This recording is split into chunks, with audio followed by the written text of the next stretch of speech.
Senyor Rius. Sí, jo procuro seguir la política i recorde que, clar, se diu que pensava que no, senyor Segarra, que no anava a haver debat, pues en el 2018 una PNL en les Corts Valencianes se quedava soles el PP i la PNL amb el vot de la resta de partits dia que n'hi havia que apostar per eliminar les diputacions.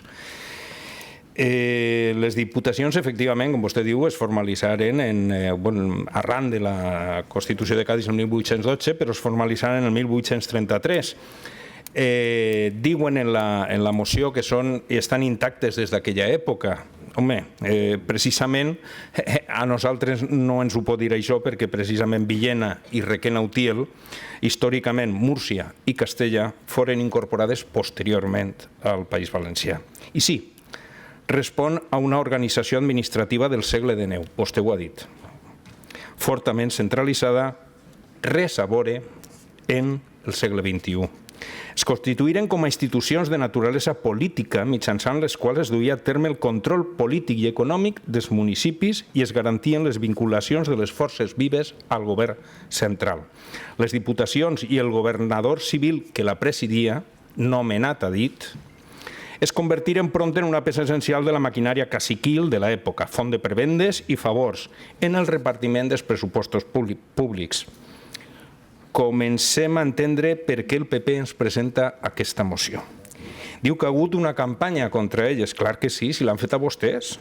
Tots recordem a Baltar, president del PP d'Ourense, condenat per més de 104 treballadors enxufats en l'administració.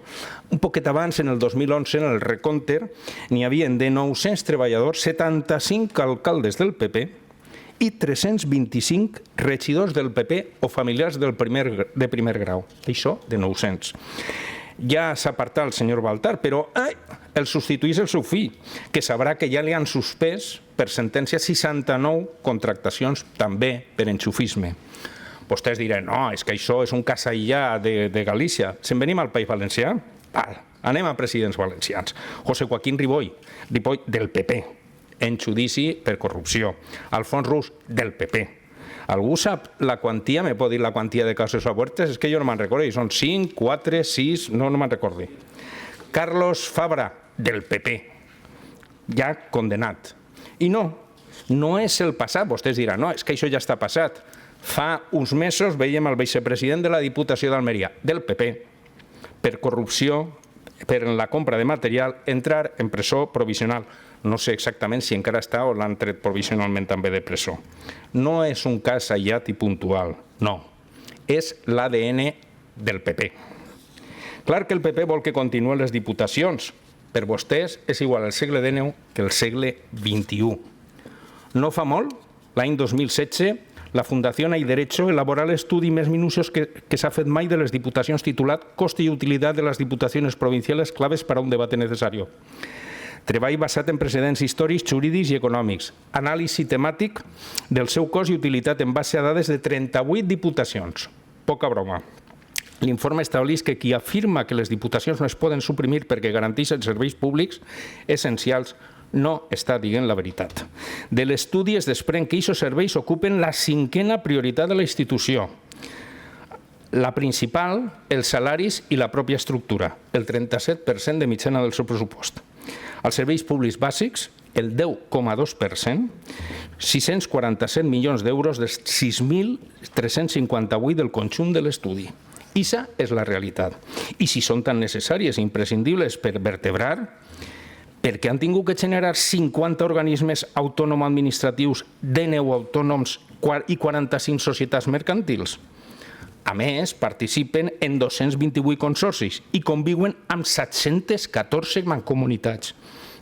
Segons els autors de l'informe, l'estalvi per suprimir les diputacions, mantenint els serveis actuals per als ajuntaments de més de 20.000 habitants, seria de 500 88 milions d'euros.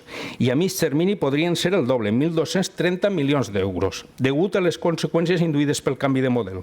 Aquest càlcul coincideix amb el que elabora l'economista Fernández Villaverde, 1.200 milions d'euros, i és un poc superior a l'estimació que oferia Alfredo Pérez Rubalcaba en el 2011 quan defensà la mesura. Les conclusions de l'estudi apunten a un funcionament molt dispers, desigual d'aquestes entitats, a la irracionalitat de les polítiques públiques que dissenyen i executen, al seu encaix territorial difícil i, en definitiva, a la conveniència d'abordar almenys una reforma en profunditat d'aquestes institucions, afirmen els autors de l'informe Jaime Castellano i Rafael Rivera. Gràcies, president.